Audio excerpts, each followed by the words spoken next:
Hey, today we're going to talk about Jupiter and the Jupiter frequency. This is continuing on with the planetary tone series that we've been doing, and the hertz of the Jupiter planet frequency is often considered to be 183.58 hertz. Hertz is a measurement of how fast something vibrates, literally, within a minute. And the tempo of Jupiter is often considered to be 86.05 beats per minute. The color red is often associated with Jupiter. The day of the week is Thursday. So Thursday may be the best day if you really want to embody, enhance, and encourage the Jupiter frequency.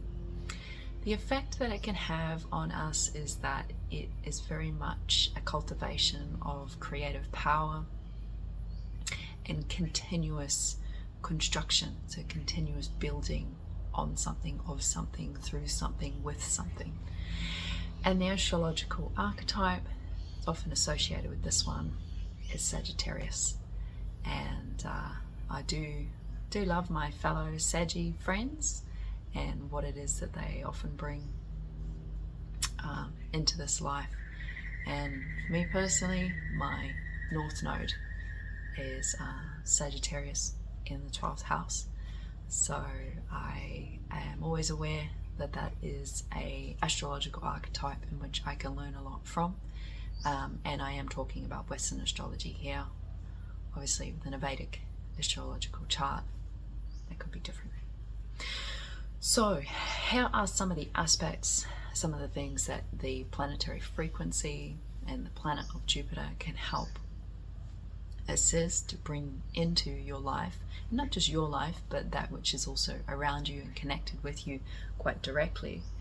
And these are the sorts of things of like expansion, abundance, growth, philosophy, optimism, good fortune, wisdom, generosity, knowledge sharing, and joviality as well.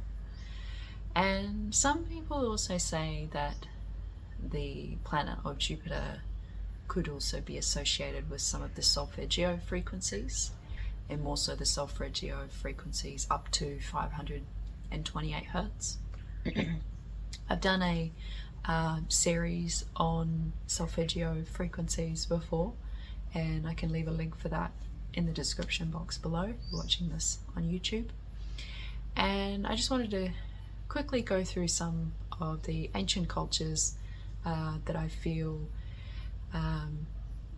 worked a lot with the planetary system, and also created their own stories and mythology around certain gods, deities that we could almost relate to the Jupiter sort of archetype.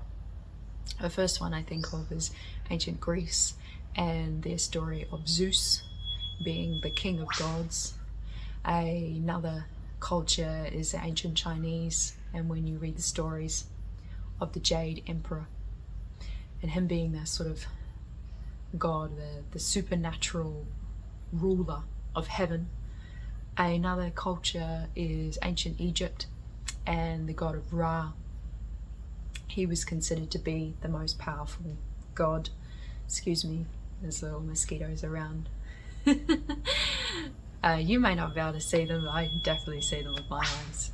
Another god or another culture, ancient culture is, or should I say religion, is Hinduism. And they have a god called Indra. And that was the god of like thunder and storms, rains, and also heavens. And then in Native American culture, they would often use animals as symbolism for certain archetypes.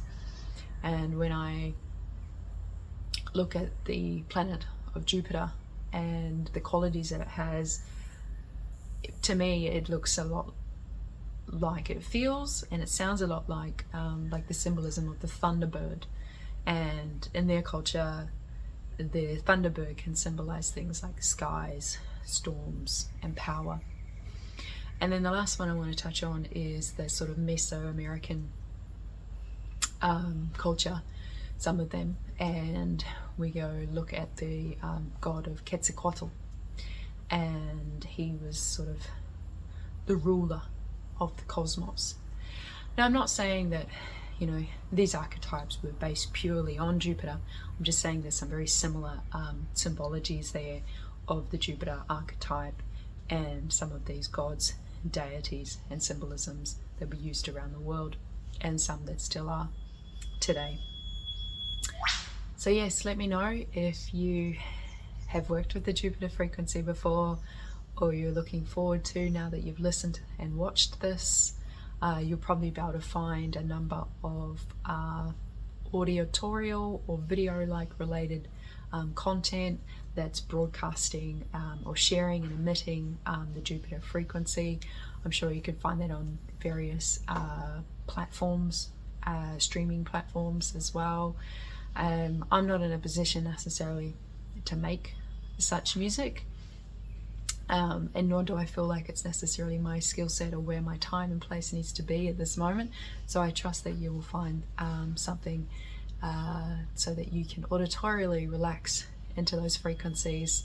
And Thursday's probably the best day if you really want to enhance that as well as also working with the color red, and there being a certain level of beats per minute as well within that frequency, although it's not like the utmost importance. There's just these additional elements that I call them additional sprinklings that may assist with bringing forth those kind of archetypal properties into your life, and as I said before, that which is directly connected to you as well.